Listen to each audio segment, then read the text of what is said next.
My name is Mike Halliwell. My Muslim name is Mikhail Yahya. I was born in 1957 in the town of South Shields, although I spent most of my formative years in the neighbouring town of Jarrow. I have a family. My wife and my 3 sons and I were all English. I found my way, fulfill my dreams. I couldn't say no time for change. My journey to Islam began many years ago. Worked in the police service and the crime prevention department. I used to visit local communities, including the local Muslim community, and give them crime prevention advice. I always had a love for Muslim people. I found them very positive and very happy people, and I was always very defensive whenever I heard Islam criticised, even though I didn't know an awful lot about it.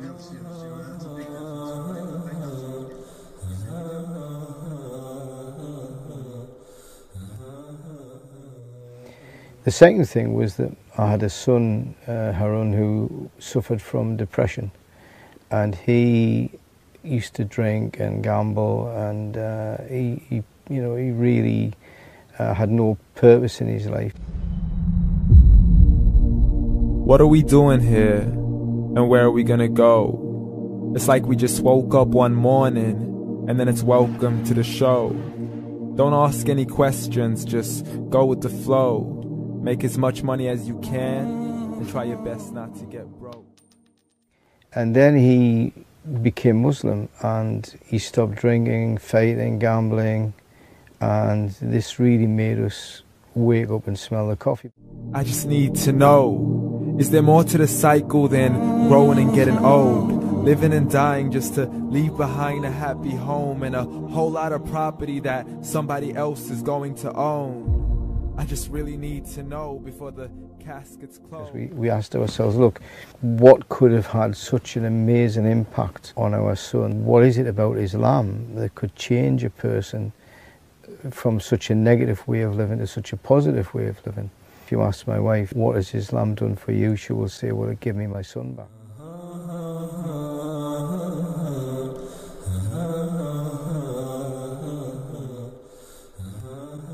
As an investigative journalist, I was investigating a case which involved a family who had been essentially plagued by something that they couldn't see. Outside of Islam would probably be referred to as paranormal activity. And this family had some sort of invisible entity in their home that was stalking them, and it was witnessed by police officers and other professional people, journalists, who just could not explain the things that they were seeing and hearing. And for the first time in decades, I was faced with this case and I just could not get to the bottom of it. I couldn't understand it. Michael Halliwell, he's a very prolific author on the topic of the jinn. He wrote most of his books when he was not a Muslim. He's one of the most famous paranormal investigators. I happened to be talking to a Muslim friend of my son's, Rakib, and I mentioned the difficulty that my friend and I were having with this particular case, and he asked me if I had a copy of the Quran, and I said yes. So I went and got it, and he asked me to turn to a particular chapter, or surah as they're called in Islam, the chapter of the jinn. And as I started to read about them, I realized that these invisible entities were responsible for a lot of the paranormal activity that we see in this world, or the inexplicable events that we're faced with. And not only that, they explained perfectly what was happening in this particular case down south that we were investigating. And I realized that, you know, for 1500 years, people have been researching the supernatural, the preternatural, the paranormal, and all the time the answers that we've been seeking were right there in the Quran from the very beginning.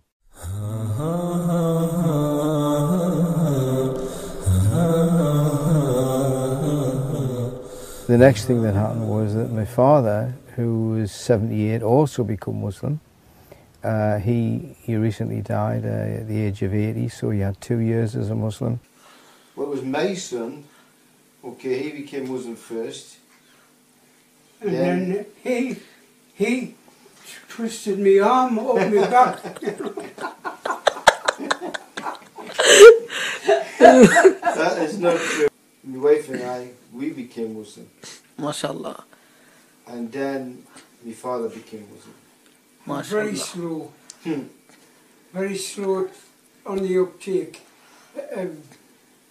Reading, you know, the Quran and the book about Muhammad. Then, after that, other people in the family took an interest in Islam, and there was someone else reverted, and so it was like this chain reaction of individuals in the family, one by one. The reactions to our reversion to Islam have been interesting. In terms of my readers, people who read me newspaper articles, me books, the reaction has been extremely positive. We've had a tremendous amount of support, my wife and I, since we became Muslims.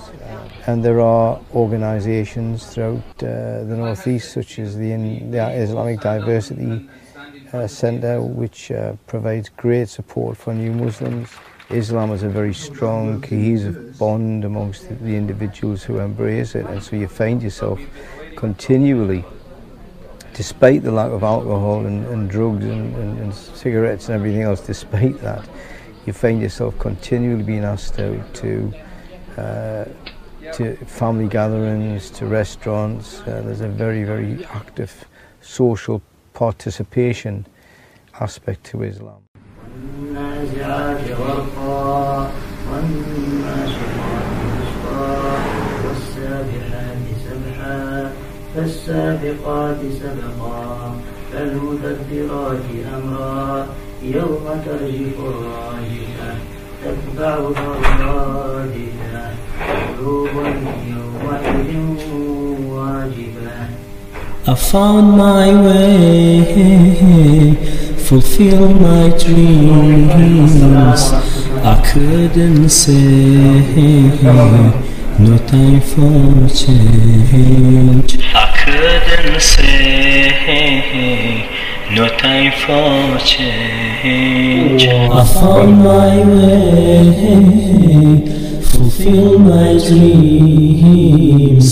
I couldn't say, no time for change. What is true, and this is from the statistics that we can get from things like the census, is that as many as 3/4 of British converts, so an estimated 100,000 between 2000 and 2010, were female. So statistically speaking, these guys on the panel are a minority. Just wanted to point that out. And I met her, and just seeing how happy she was and her family was, and she told me about Islam, and by the end of it, I was sitting down with her for about 3 hours. I almost started crying, and she stopped. She was like, "You're gonna cry?" I'm like, no, I'm fine. But it's like I was looking for something my whole life, and meeting her is when I found it, and what I found was Islam. And so I embraced it. I took my Shahada on Eid this year and started wearing hijab every day. And you know, if this is a setup, because it's starting to smell like a setup to me, because in my mind I'm like, you've been set up before, and this seems kind of like this. So, and I'm starting to think in my head, you know, scenarios, you know, a young mind at play.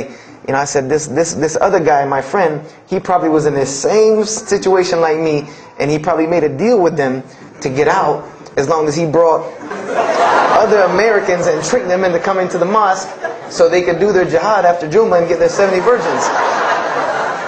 I was born in Sweden, and I was a Protestant, and as a Protestant I was baptized, and then I had my confirmation. I used to go to Sunday school. I went to teenage church after school, and that was a little bit about my religion. Then I moved from Sweden to Denmark, where I studied, and then from Denmark I moved to London, where I did my university. I finished there with interior architecture. Hello, this is Dr. Gerald Dirks, formerly the Reverend Gerald Dirks. In just a few moments here on The Dean Show, we'll be talking about my conversion to Islam. Please don't go away. And when we come back, we have a very special guest who was a former Christian minister. He has graduated with honors from the prestigious Harvard University. with a master's in divinity, started studying the Bible at a very young age. He has so much to share with us today on The Dean Show, and I'm so excited.